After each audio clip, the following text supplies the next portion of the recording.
오늘은 4월 9일 시편 92편 1절부터 15절까지입니다. 독실한 무슬림 가정에서 성장한 청년 나빌 쿠레시라는 분이 있어요. 이분은 예수님을 만나게 됩니다. 그리고 이 무슬림을 떠나서 개신교도 기독교인이 되기로 결심을 하게 됩니다.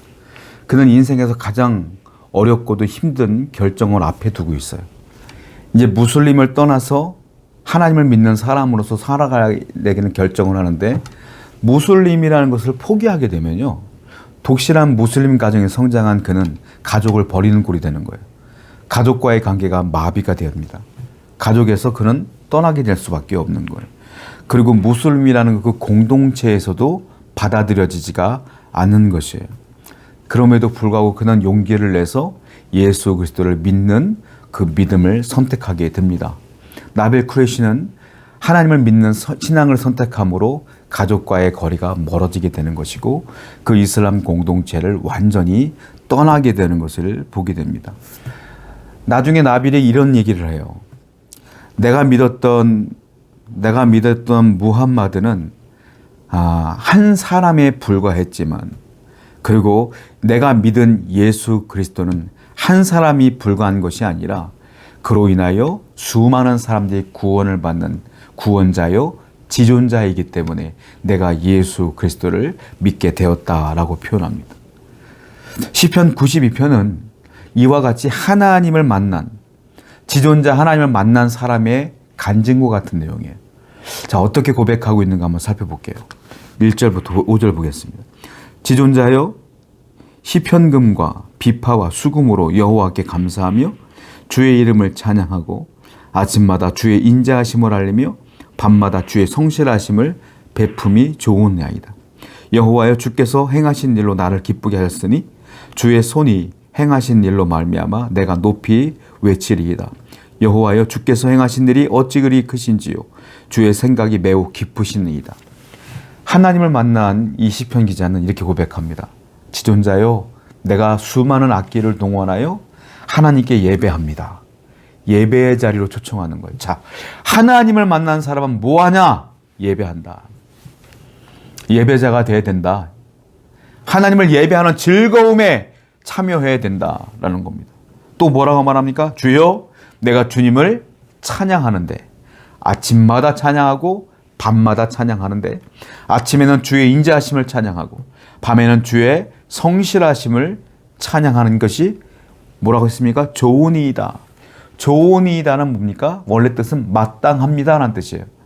내가 하나님을 믿는다면 당연히 예배자의 삶을 사는 게 마땅하고요, 당연히 아침부터 밤까지 찬양하는 것이 마땅합니다. 하나님의 인자하심, 그 사랑하심, 그 긍휼하심을 찬양하는 것이 마땅하고요, 당신의 성실하심을 찬양하는 것이 마땅합니다, 이 말이에요. 하나님의 성실하심이 뭡니까? 신실하다는 거예요. 변함이 없다는 거예요. 하나님은 여러분들을 사랑하십니다. 여러분들을 위하여 당신의 아들 예수 그리스도를 이 땅에 보내셨어요. 그 사랑은 지금도 변함이 없다는 거예요. 그렇게 나를 사랑하시는 하나님을 찬양하는 것은 당연하고 예배하는 것은 마땅하다, 이런 겁니다. 오늘도 우리 주님을 찬양하고 예배하는 예배자의 삶을 잘 살아내는 여러분 되기를 축원드립니다. 7절부터 볼게요. 악인들은 풀같이 자라고 악을 행하는 자들은 다 흥왕할지라도 영원히 멸망하리이다. 여호와의 주는 영원토록 지존하시니이다. 여호와여, 주의 원수들은 패망하리이다. 정녕 주의 원수들은 패망하리니 죄악을 행하는 자들은 다 흩어지리이다. 그러나 주께서 내 뿔을 들소의 뿔같이 높이셨으며 내게 신선한 기름을 부으셨나이다. 내 원수들이 보응받는 것을 내 눈으로 보며 일어나 나를 치는 행악자들이 보응받는 것을 내 귀로 들었도다.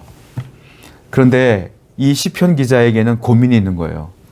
내가 이렇게 하나님 만나서 기쁘고 즐거운데 악인들, 즉 하나님을 배반하고 하나님을 모욕하고 하나님 믿는 사람들을 핍박하는 그 악인들은 떵떵거리며 살고 잘 먹고 잘 사는 것처럼 보이니까 이게 고민이 되는 거예요. 그런데 나중에 깨닫게 돼요. 그 깨달음을 또 노래합니다. 뭐라고 말합니까? 그들은 풀 같다. 풀이 잘 자라다가 나중에 어떻게 해요? 산불이 나면 풀이 다 태워지고 없어지잖아요. 풀은 곧 시들어요. 계절이 바뀌면 사라져요. 비가 내리지 않으면 말라 죽어요. 지금은 풀이 잘 자라는 것 같지만, 아주 푸르스름하게 잘 자라는 것 같지만, 아주 퍼렇게 잘 자라는 것 같지만 나중에는 금방 사라진다. 순식간에 사라진다 라는 거예요. 그런데 의인은 어떡합니까? 하나님이 나를 들소의 뿔같이 높이셨다. 들소의 뿔은 풀처럼 빨리 안 자라요. 그렇죠?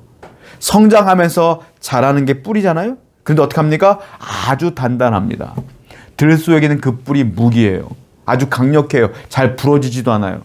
의인은 그렇다는 거예요. 느리지만 강하다. 왜? 하나님이 그 뿔에 기름을 늘 붓기 때문이다.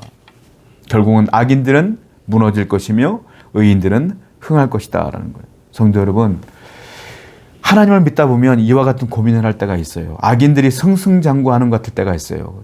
그거는 일시적이고 한시적이고 제한적입니다. 아니, 그분들이 돌아가시는 날까지 떵떵거릴 수 있어요.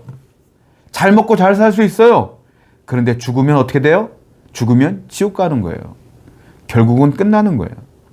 우리는 지금부터 죽을 때까지 어쩌면 연약하고 약하게 살아갈 수도 있어요. 그런데 어떻게 돼요? 죽으면 우리는 천국 가는 거예요. 결국 누가 승리합니까? 우리가 승리하는 거예요. 그러므로 악인이 흥황하는 것을 보고 부러워하지 말고 우리를 인도하시며 우리를 붙들고 있는 하나님을 바라보며 믿음으로 승리하시는 여러분 되기를 축원드립니다. 12절에 의인은 종려나무같이 번성하며 레바논의 백향목같이 성장하리로다.